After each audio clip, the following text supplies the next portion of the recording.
Alors, j'ai écrit mon livre sur liberté, égalité, solidarité en ayant en tête que dans la plupart des cas, dans le débat public à l'heure actuelle, que ce soit au Québec ou ailleurs, mais je dirais que c'est particulièrement visible au Québec ces dernières années, nous avons voulu opposer deux principes qui, pour moi, sont indissociables. Le premier principe, c'est celui de la liberté, le second, c'est celui de l'égalité. C'est comme si on disait que toute mesure égalitaire était nécessairement contraire à la liberté et que toute mesure de liberté devait toujours être vue comme étant première par rapport à des considérations égalitaires et que dès lors, si nous devions sacrifier quelque chose entre deux valeurs, alors il faudrait toujours sacrifier l'égalité. Pourquoi? Parce que la liberté aurait cette vocation, disons, à être la première des valeurs. Alors, pour moi, c'est une très mauvaise compréhension, en fait, de ce dialogue nécessaire entre liberté et égalité. Si je fais partie de ceux qui pensent qu'effectivement la valeur de la liberté est première, ça ne signifie pas pour autant que nous devons abolir ou, disons, amoindrir la valeur accordée à l'égalité. Parce qu'en fait, il faut comprendre que l'idée même de liberté suppose une égale considération de chaque individu. Chaque individu demande à être considéré pour lui-même, et non de manière purement instrumentale, et non en fonction de ce qu'il possède déjà ou de ce qu'il pourrait posséder. Et à partir de ce moment-là, lorsque je parle véritablement de liberté, alors ça signifie que j'ai un égal respect pour la liberté de toutes et tous.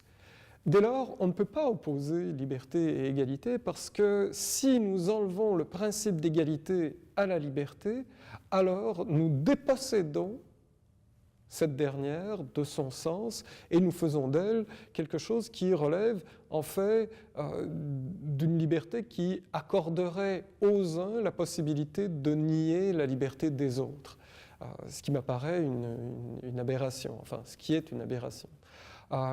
Alors que la question alors se pose, c'est mais comment penser la conciliation de ces deux principes?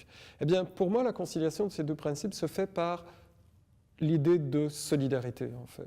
L'idée de solidarité, c'est de montrer que liberté et égalité sont les deux facettes d'un même projet, et ce projet, c'est celui d'une coopération équitable au sein de notre société.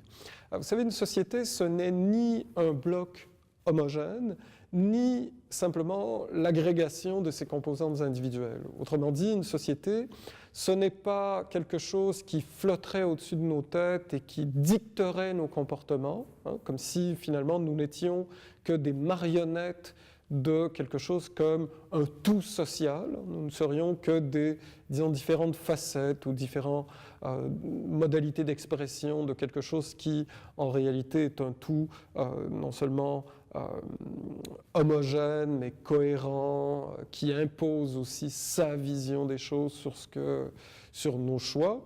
Alors, ça, pour moi, c'est une vision qu'il faut absolument écarter, même si elle a été préconisée. La manière la plus radicale, bien sûr, de les préconiser, c'est dans les régimes à teneur totalitaire. Mais il y a une autre vision des choses qui m'apparaît tout aussi fausse, c'est l'idée selon laquelle il n'y a pas de société, on peut reprendre une expression qu'on attribue à Margaret Thatcher, il n'y a pas quelque chose comme une société, il n'y a que des individus. Et dès lors, lorsque nous parlons de société, tout ce que nous voulons dire en réalité, c'est une expression, un fourre-tout, un mot-valise qui permet de décrire le fait qu'il y a dans une ville, dans un pays, plusieurs individus, de très nombreux individus. Mais au final, ce ne sont toujours que des individus.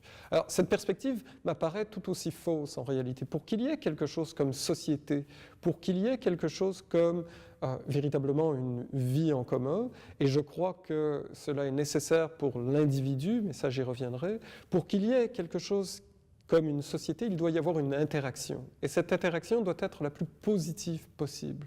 Et c'est, à mon sens, le travail de l'idée de solidarité que de montrer ce que peut être une interaction positive faite dans le respect de l'ensemble des membres de la société. Et cela est fait dans le respect des membres de la société, dès lors que nous pensons en fait que le meilleur moyen est véritablement d'être un individu, hein, de se réclamer d'être un individu, c'est-à-dire quelqu'un qui est autonome et responsable par rapport à ses choix, eh bien c'est précisément lorsque nous sommes protégés par l'ensemble d'entre nous.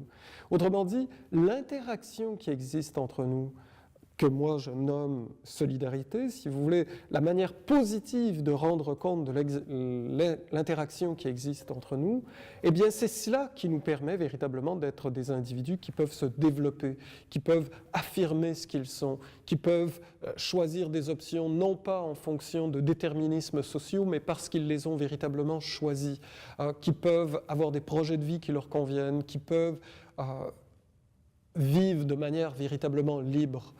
Mais cela n'est pas possible si nous sommes les seuls protecteurs de nous-mêmes. Je ne peux pas à moi tout seul assumer ma protection. Je ne peux pas à moi tout seul faire en sorte que ma liberté soit véritablement reconnue. Pour que ma liberté soit reconnue, elle doit être reconnue par d'autres. Elle doit être admise par d'autres et surtout, elle doit être défendue par d'autres.